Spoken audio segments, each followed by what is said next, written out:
लग्न समारंभात किंवा कोणत्याही कार्यक्रमात बनवला जाणारा व्हेज कुर्मा कोणाला नाही आवडणार. आणि जर त्याच चवीचा व्हेज कुर्मा जर घरी बनवायला गेलं तर अगदी सेम त्या चवीचा कुर्मा अजिबात तयार घरी होत नाही. तर तीच तुम्हाला मी आज पद्धत अगदी साध्या सोप्या पद्धतीने सांगितलेली आहे. एकदा जर तुम्ही बघितला तर तुमच्या डोक्यामध्ये हे अगदी फिट्ट बसणार आहे की कशा पद्धतीने आपण अगदी साध्या सोप्या पद्धतीने हा व्हेज कुर्मा बनवलेला आहे आणि याची चव जर तुम्ही बघितला तर चव अजिबात तुम्ही विसरणार नाही.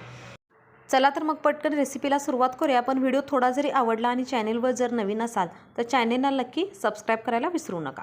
तर सुरुवातीला आपल्याला मसाला करून घ्यायचा आहे. त्यासाठी मिक्सरच्या भांड्यामध्ये 2 टोमॅटो बारीक चिरून घेतलेले आहेत, 7 ते 8 लसणाच्या पाकळ्या घेतलेल्या आहेत, त्यानंतर आलं देखील थोडं घेतलेलं आहे, साधारण 3 कांदे मोठे 3 कांदे मी इथं तळून घेतलेले आहेत, ते देखील आपल्याला मिक्सरच्या भांड्यामध्ये घालून घ्यायचे आहेत.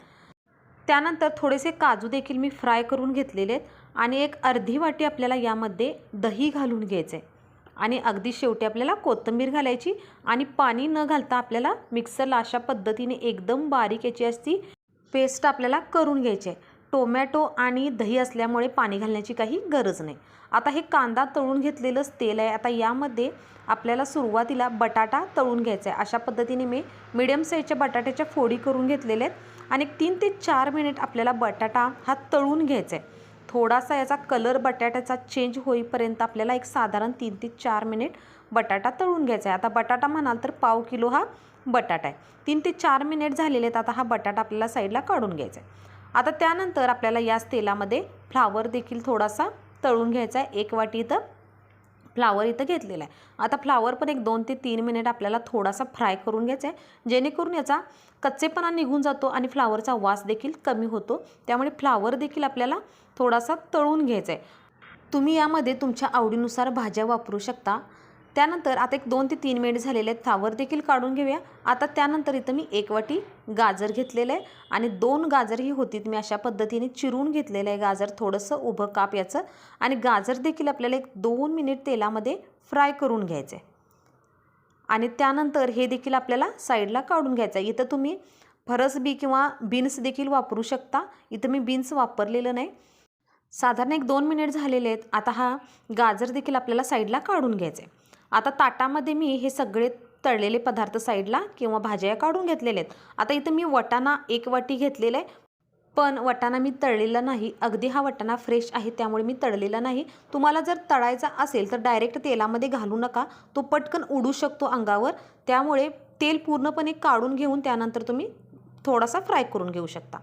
आता ह्यातले तेल मी थोडंसं बाजूला काढलेलं आहे आणि यामध्ये एक 2 ते 3 चमचे तूप घालून घेतलेलं आहे. तुपाऐवजी बटर वापरला तरी चालेल. आता तेल छान गरम करून घ्यायचं आणि यामध्ये 1 चमचाभर जिरे आणि काही खडा मसाला घालून घ्यायचा. सोबत एक 2 तमालपत्र्याची पानं घालून घ्यायची आणि चमचाभर आपल्याला कसुरी मेथी देखील यामध्ये घालून घ्यायचे.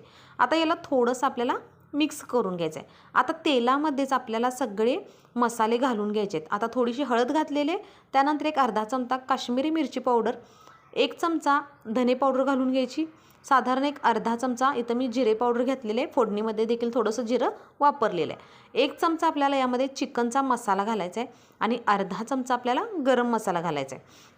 आता याला छान असं मिक्स करायचं. तेलामध्ये आपण मसाला घातल्यामुळे काय होतं ना, कट याला छान येतो आणि चवीनुसार आपल्याला यामध्ये थोडीशी तिखट घालून घ्यायचं आहे. आता हे छान असं मिक्स करायचं आहे आणि त्यानंतर आपल्याला हा मसाला घालून घ्यायचा आहे. जे आपण वाटण केलं ते आपल्याला घालून घ्यायचं आहे आणि पुन्हा आपल्याला एक 2 मिनिट ना छान असं याला मिक्स करून घ्यायचं आहे. तुमच्या लक्षात आलं असेल की अगदी साधी ही सोपी पद्धत आहे आणि जर तुम्ही या पद्धतीने बनवला तर अगदी चव विसरणार नाही आणि लग्नाच्या पंक्तीमध्ये जो आपल्याला कुर्मा मिळतो ना, याची चव अगदी त्याच पद्धतीची होते. आणि इथं मी पनीर वापरलेलं नाही. तुम्ही पनीर तुम्हाला वापरायचं असेल तर तुम्ही वापरू शकता. आता चवीनुसार थोडं मीठ देखील घातलेलं आहे. पुन्हा याला छान असं मिक्स करायचं. आता साधारण यामध्ये मी 1 वाटीभर पाणी घालून घेणार आहे. मिक्सरच्या भांड्यामध्येच मी थोडंसं पाणी घालून घेतलेलं आहे आणि ते आता यामध्ये मी साधारण एक 2 मिनिटानंतर 1 वाटीभर आपल्याला यामध्ये पाणी घालून घ्यायचं आहे.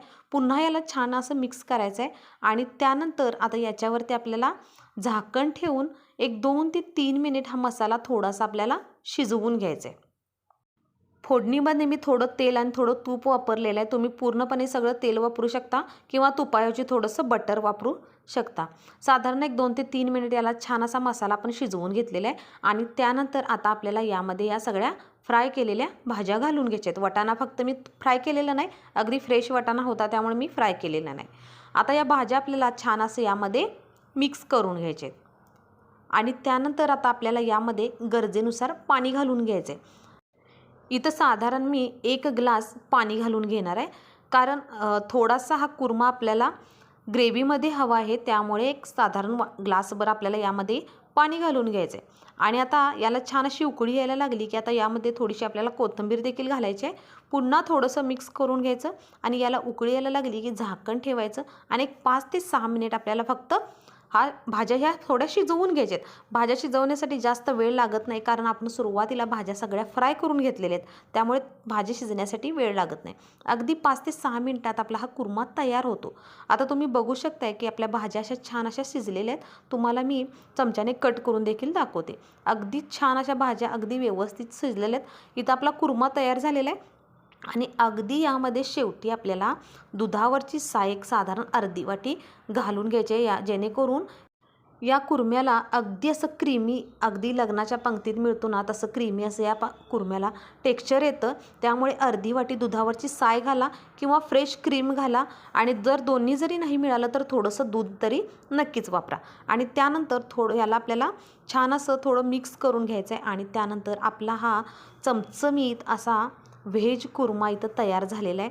तुमच्या बघण्यावरूनच लक्षात आलं असेल की याचं क्रीमी एकदम असा हा कुर्मा क्रीमी तयार झालेला आहे. आणि चव जर म्हणाल तर तुम्ही जर एकदा अशा पद्धतीने बनवला तर चव तुम्ही विसरणार देखील नाही आणि प्रत्येक वेळी तुम्ही अशा पद्धतीनेच कुर्मा नक्की घरी बनवणार आणि 7 ते 8 लोक आरामात खाऊ शकतात. जर तुम्ही चपाती कुर्मा किंवा पुरी कुर्मा अशा पद्धतीने जर तुम्ही बनवलेला असाल तर 7 ते 8 लोक आरामात खाऊ शकतात.